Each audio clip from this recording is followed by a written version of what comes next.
यहाँ के हाल में यहाँ के 40 लाख युवा बेरोजगार हैं।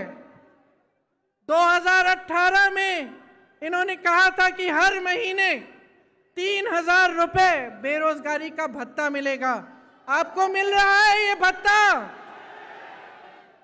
अगर भत्ता देते तो एक युवा को आज 1.5 लाख से ज्यादा रुपए मिलते। क्या मिल रहे हैं आपको? क्या मिले आपको? 2 लाख नौकरियों के पद खाली पड़े हैं, सरकार में भरे नहीं गए हैं, आपको नहीं दिए गए। भर्तियों का खाल देखिए, टीपीएससी का पेपर लीक हो गया, कोई एक्शन लिया इन्होंने? किसी पे कार्रवाई हुई?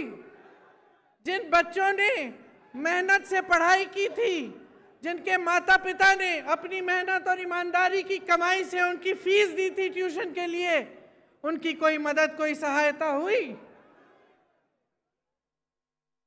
तो पिछले 9 सालों में 12 स्टेट यूनिवर्सिटीज में एक भी भर्ती नहीं हुई है।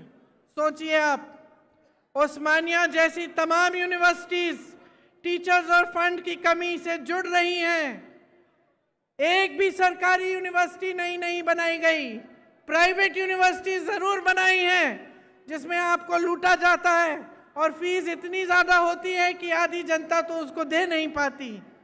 एससी, एसटी, ओबीसी, माइनॉरिटीज के लिए 15 लाख विद्यार्थियों के 4,000 करोड़ दबाकर बैठी है सरकार और कुछ नहीं किया है।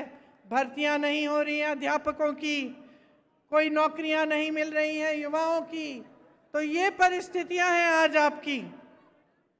आपको बहुत चीजें कही गई थी, बहुत वादे किए गए थे, लेकिन वो वादे पूरे नहीं किए। आप शायद जानते नहीं होंगे कि बच्चों के स्कूलों में, बच्चों के स्कूल भी कम हो गए हैं। कम बच्चे एनरोल हो रहे हैं पाठशालाओं में और शिक्षा का ही बजट कम कर दिया है। हाँ?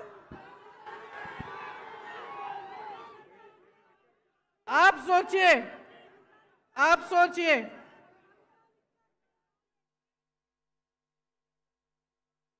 एक एक व्यक्ति पर कहीं ना कहीं से कर्ज है। हर व्यक्ति के ऊपर हजारों रुपए का किसी न किसी तरह से कर्ज है। आपका पैसा सारा कहां गया? आपकी संपत्ति कहां गई? जो बड़े बड़े सपने आपको दिखाए थे, जो आपकी आशाएं थी, जिसके लिए आपने आंदोलन किया, अपना एक नया प्रदेश बनाया, उन आशाओं का क्या हुआ? आपको एक ऐसी सरकार मिली जिसने आपके सपने तोड़े। तो अब आपको तय करना पड़ेगा बहनों और भाइयों। कुछ महीनों में यहां पे भी चुनाव आएगा। मैं हर रोज पिछले 2 हफ्तों से कर्नाटका में प्रचार के लिए जा रही हूं। आज आखिरी दिन है। वहां खूब भाषण दे के आई हूं और क्या कहती हूं मैं वहां, आप भी सुन लीजिए कि देखिए, ये प्रदेश, ये देश आपका है और खास तौर से तेलंगाना, जहां पे आपने, युवाओं ने बलिदान दिया इस प्रदेश को बनाने के लिए, ये आपका है। इसकी सुरक्षा, इसको संभालना, इसके भविष्य को मजबूत बनाना आपका भी कर्तव्य है। सबसे बड़ी जिम्मेदारी आपकी है। जब आप एक सरकार को चुनते हैं तो अगर आप जागरूक नहीं बनते, अगर आप ये नहीं देखते कि इस सरकार ने हमारे लिए क्या किया, कैसी स्कीम्स बनाई, हमारी आज परिस्थितियां कैसी हैं, पहले से सुधरी हैं कि पहले से ज्यादा मुश्किल परिस्थितियों में हैं हम, और उस जागरूकता के साथ आप नई सरकार नहीं चुनेंगे, तब नुकसान किसी नेता का नहीं होगा बहनों और भाइयों, नुकसान आपका होगा।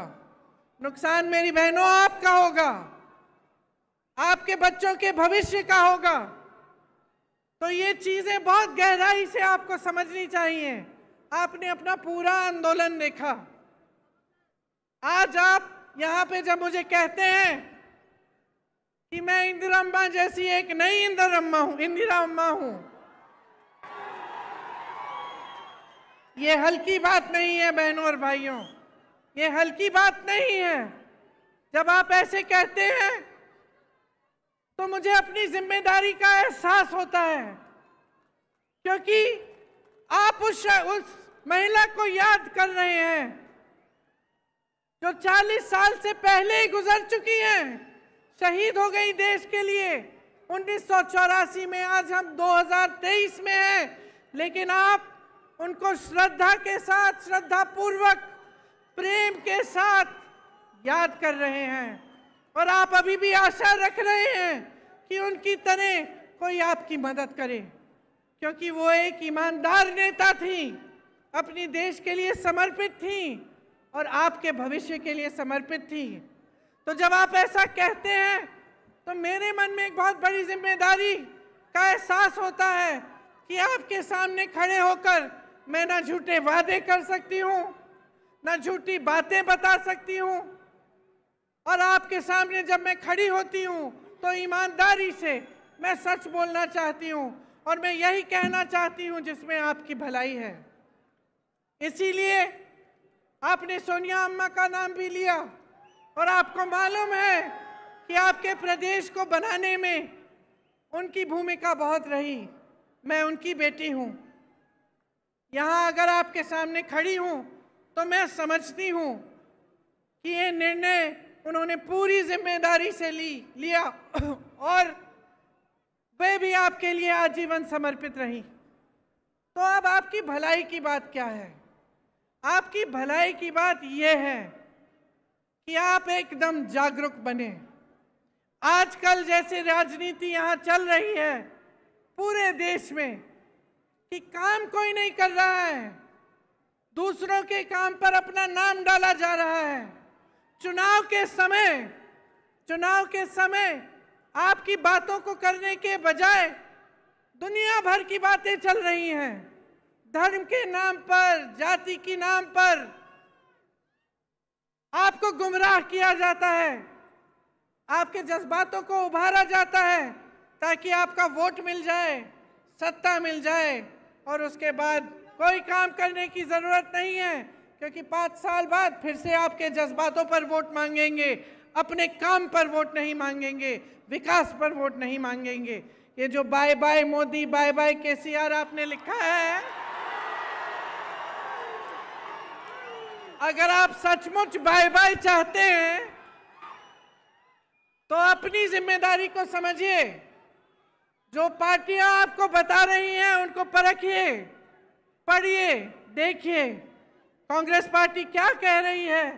आज ये हैदराबाद का यूथ डिक्लेरेशन किया गया, ये आपका सम्मान है कि हम आज ये डिक्लेरेशन कर रहे हैं। और हम सब नेता यहाँ बैठे हुए, सब जो यहाँ मौजूद